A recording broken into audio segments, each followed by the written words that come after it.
नमस्कार दोस्तों। आज हम लोग अतिलघुत्तरीय प्रश्नों को देखने वाले हैं। आइए देखते हैं पहला प्रश्न। ठीक है, तो पहला प्रश्न क्या है कि विद्युत क्षेत्र रेखाएं परस्पर प्रतिच्छेद करती हैं, समझाइए। तो वो क्या क्वेश्चन कर रहा है कि ये जो रेखाएं विद्युत क्षेत्र रेखाएं हैं, जिन्हें हम विद्युत बल रेखाएं कहते हैं, वो एक दूसरे को प्रतिच्छेद करती हैं। इस बात को हमें समझाना है। ठीक है, आइए देखते हैं। विद्युत क्षेत्र रेखाएं क्या होती हैं? जो प्लस आवेश से सदैव निकलती हैं और माइनस आवेश पर जाकर के समाप्त होती है। इनको विद्युत बल रेखाएं अथवा विद्युत क्षेत्र रेखाएं कहा जाता है। अब इसका आंसर हम लोग क्या लिखेंगे, आइए इसको जानते हैं ढंग से। ठीक है, जैसे उसने कहा कि विद्युत क्षेत्र रेखाएं परस्पर परिच्छेद नहीं करती। अब मान लेते हैं हम कि विद्युत क्षेत्र रेखाएं एक दूसरे को प्रतिच्छेद करती। प्रतिच्छेद का मतलब एक दूसरे को काटती है। अब मान लिया हमने यहाँ पर ये विद्युत क्षेत्र रेखाएं एक दूसरे को काटेंगी, तो विद्युत क्षेत्र जब रेखाएं एक दूसरे को काटेंगी तो किसी बिंदु पर अगर हमें विद्युत क्षेत्र की दिशा ज्ञात करनी है तो हम उसको कैसे ज्ञात करते हैं कि जो वक्र होता है उस बिंदु पर इस लेकर के हम उस पर क्या कर देते हैं, स्पर्श रेखा खींच देते हैं। तो जैसे हम स्पर्श रेखा खींचते हैं तो ये किसकी दिशा हो जाती है, विद्युत क्षेत्र की दिशा। तो हम कटान बिंदु पर अगर देखें तो इस वक्र के अनुसार विद्युत क्षेत्र की दिशा क्या होगी, ये। लेकिन इस वक्र पर अगर स्पर्श रेखा खींचेंगे तो विद्युत क्षेत्र की दिशा क्या होगी, ये। तो बिंदु एक, लेकिन विद्युत क्षेत्र की दिशाएं उस पर कितनी आ रही हैं, 2। क्या ऐसा संभव है? नहीं ना। तो इसका कारण क्या है कि विद्युत बल रेखाएं परस्पर प्रतिच्छेद नहीं करती, क्योंकि कटान बिंदु पर 2 विद्युत क्षेत्र की दिशाएं, ठीक है, स्पष्ट होंगी या प्रदर्शित होगी, जो कि असंभव है। क्लियर हुआ। नंबर 2 कहता है कि यदि प्रत्यावर्ती धारा का वर्ग माध्य मूल मान √2 है तो धारा का शिखर मान क्या होगा। तो वर्ग माध्य मूल मान और धारा का शिखर मान में संबंध हमारा क्या होता है कि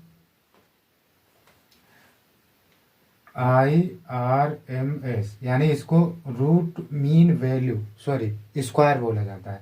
तो इसी को हम धारा का वर्ग माध्य मूल मान कहते हैं और इस शिखर मान को हम क्या कहते हैं, I0। तो I0/√2। ठीक है, तो ये हमारा संबंध होता है वर्ग माध्य मूल मान और शिखर मान में। हमसे पूछा क्या गया, शिखर मान, और दिया क्या क्या गया है, यानी IRMS बराबर उसने हमें दिया है √2 और पूछ रहा है वो V0 को। तो ये दोनों वैल्यूज हमें यहाँ से दिख रही हैं। तो इसमें हम क्या करेंगे, यहाँ पर √2 पुट कर लेंगे।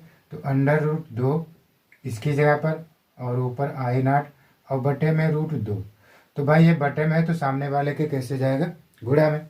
तो इनकी गुणा, तो I0 बराबर हमारा कितना हो गया, √2 गुणा √2। तो हमारा मान कितना आ गया, 2 एम्पियर। अगला क्वेश्चन हमारा है क्वेश्चन नंबर 4 कह रहा है विद्युत द्विध्रुव को परिभाषित कीजिए और इसके लिए द्विध्रुव आघूर्ण का सूत्र भी लिखिए। विद्युत द्विध्रुव आघूर्ण क्या होता है, आइए जानते हैं। यानी जब समान आवेशों को, मान लो ये Q है तो ये भी क्या हो, Q। यानी जब समान आवेशों को परंतु गुण में विपरीत हो, ठीक है, एक दूसरे से इनको अल्प दूरी पर रखते हैं, तो जो बनेगा निकाय उसको हम विद्युत द्विध्रुव कहते हैं। तो फिर से समझ लीजिए, यानी जब समान परंतु परिमाण में विपरीत आवेशों को एक दूसरे से अल्प दूरी या बहुत कम दूरी पर रखा जाता है तो बनने वाला सिस्टम या निकाय हमारा द्विध्रुव आघूर्ण कहलाता है। उसने कहा द्विध्रुव आघूर्ण का सूत्र बताओ, तो इसको हम स्मॉल p से लिखते हैं।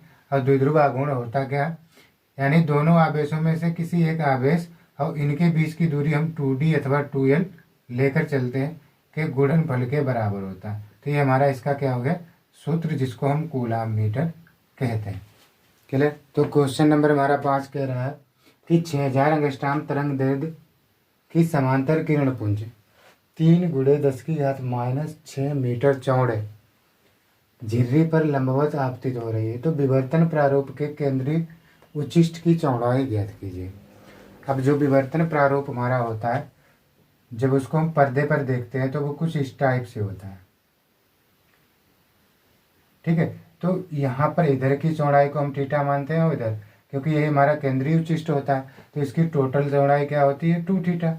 और 2 थीटा बराबर हम लोगों ने पढ़ रखा है कि 2 थीटा बराबर 2 लेमडा बटा ई। पढ़ रखा है ना कि लेमडा बराबर 6000 एंगस्ट्राम, और ई क्या होता है, स्लिट या झिर्री की चौड़ाई। तो ई बराबर हमें दिया गया है 3 गुणा 10⁻⁻6 मीटर। ठीक है, इतना हमें दिया गया। तो अब हम इन दोनों मानों को यहाँ पर पुट करने वाले हैं। इसमें ध्यान रखने वाली बात है कि ये जो 2 थीटा दिया है इसको हम किसी भी शर्त पर कैंसिल करेंगे नहीं। ठीक है, क्योंकि ये टोटल चौड़ाई ही 2 थीटा होती है, तो इसमें 2 काटें, यानी इसको नहीं कैंसिल किया जा सकता है। ठीक है, तो कैंसिल कर देंगे तो हमारी केंद्रीय उच्छिष्ट की चौड़ाई नहीं अर्ध चौड़ाई रह जाएगी। तो भाई मान रखते हैं, तो 2 गुणे 6000 एंगस्ट्राम को मीटर में बदलते हैं तो 10⁻10 मीटर लिखा जाता है। और नीचे 3 गुणा 10⁻⁻6। तो भाई 6 से 10 में काट लेंगे तो बचेगा 4, और यहाँ पर 3 से 2, तो 2000।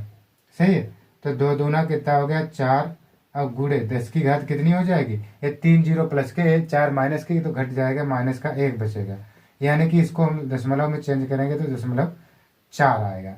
तो इसकी ये चौड़ाई कितनी हो जाएगी, इतनी। ठीक है, 0.4।